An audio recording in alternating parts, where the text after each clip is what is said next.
So you took my other account and then you altered the actual electronic record. That video in the end of the jurisdiction 2 was not one I put in there. So you stole my account. You hacked my account in order to set up your own options, and you're using it in some sort of ex parte proceeding for somebody else that apparently you're doing today on what would have been my mother's 63rd birthday. Today would have been my mother's 63rd birthday, except my mother was murdered 2 years ago, right? And so you're doing this situation, and you've already allowed for recalibration in these flips, and you're doing this thing again with paternity or maternity, right? Or rather, what would have been called custody, but what some people like to characterize as possession of the body. And you're doing this situation where you've created this psyop downtown and have allowed this psyop to go on for over a year in regards to the library and the books and how they put the call on the books. And I've been unreasonable because I won't turn the books in, even though it's very obvious they're cooperating in some sort of ritual crime spree and have been for over 3 years. I see. Okay. And so there's some sort of contestation regarding the criminal versus the civil jurisdiction. I'm just going to say this off the top of my head. And then I'm going to go look it up and I'm going to find the actual references.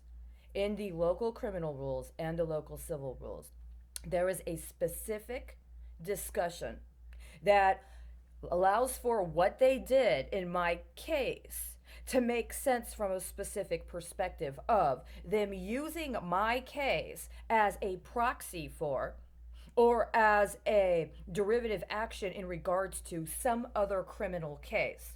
What I've tracked is all kinds of charges, including very serious charges, regarding people that have another interest in things that should have gone through the Senate or should have gone through the Senate after going through the House, for instance, or should have been able to be presented as part of a federal prosecution of racketeering that would have accompanied the Department of Justice providing me with actual material support when I contacted them formally in February of 2018 about criminal charges in pursuit of the fact that I had been attempting to report on a pattern of racketeering activity within Texas that was also connected to events that happened in Illinois during the 2016 election.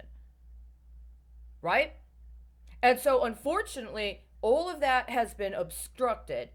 And what instead makes sense, if you look at the explicit information in the local rules and the explicit information in the criminal rules, is that my case was not actually, again, acknowledged for the merits of the case, but was used in connection with some other case. And under the rules of criminal procedure, it discusses how, after certain crimes are adjudicated in the criminal court, then there is a civil remedy. And so, what actually ended up panning out in the time during which I was attempting to have the case be presented on its merits and actually be allowed to be assigned to and through a criminal court of jurisdiction, understanding I had not received any assistance at all with anybody identified or identifying themselves as being in a legitimate prosecutorial role.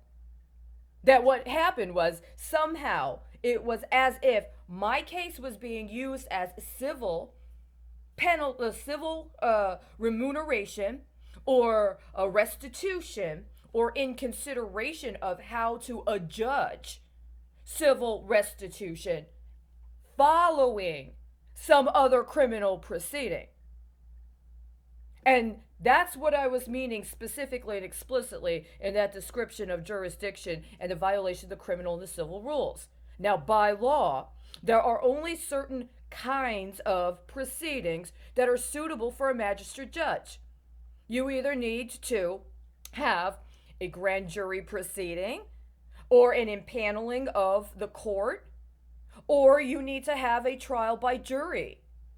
A magistrate judge is not qualified and not suitable for the kind of charges that not only was I trying to have filed and acknowledged, but also were already delivered in some court of jurisdiction in another case that then allowed for my case to be misrepresented as a civil case in order to be used in civil determinations that were procedurally accessible, available, or possible following a criminal trial. And that's in the local criminal rules and the local civil rules.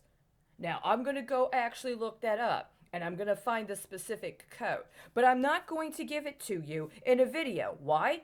Because pulling code in this sort of digital medium is kind of like trying to get me to give you my case law and my case law references without actually acknowledging my case in an appropriate venue.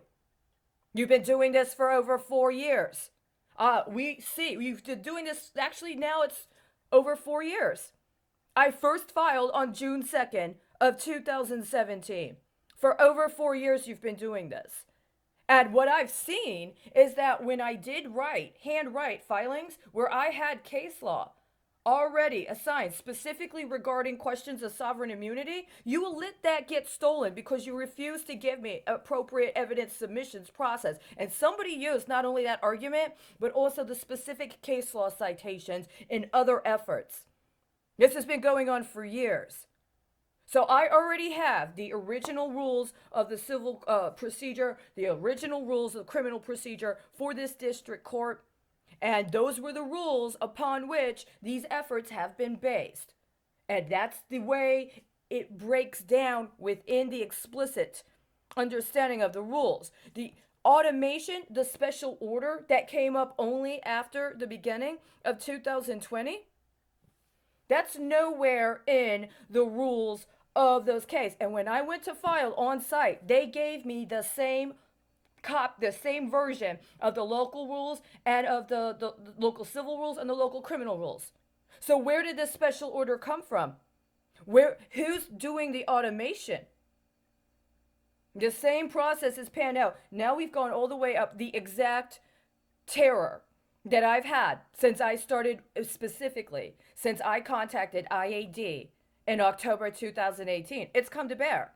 And so now you want to do some sort of process where I'm supposed to feel intimidated because I understand, right? I understood that I was being used in concurrent processes where, again, my understanding is somebody else's case right now is being used in connection with somebody else that thinks they're due some sort of remuneration. And I cannot let, under the circumstances of what I understand you're doing, I can't let you do that. And I can't let you try to leverage what you have because of what you've allowed me to have access to as some sort of really high-stake extortion scheme, right? Jurisdiction is not Iran. We're not dealing with any of those cases from that Iranian tribunal, even though I know that somebody has a very high-stakes leveraging scheme associated with that. As far as I'm concerned, those options were terminated in February of 2021 when the Supreme Court issued those 3 cases the day before the 40th anniversary on an audit that was specifically connected to a presidential executive order by Jimmy Carter specific to that specific Iranian tribunal. As soon as that happened, and you allow the actors in the state of Texas to engage a bad faith effort at speculation on a COVID-19 vaccine, you lost jurisdiction. And so that's not available. And if you're staking what you're doing on somehow some sort of risk leveraging where you've got priority because it's a higher level of risk and you're associated with state actors that had a higher level of access so they get priority, you lost that.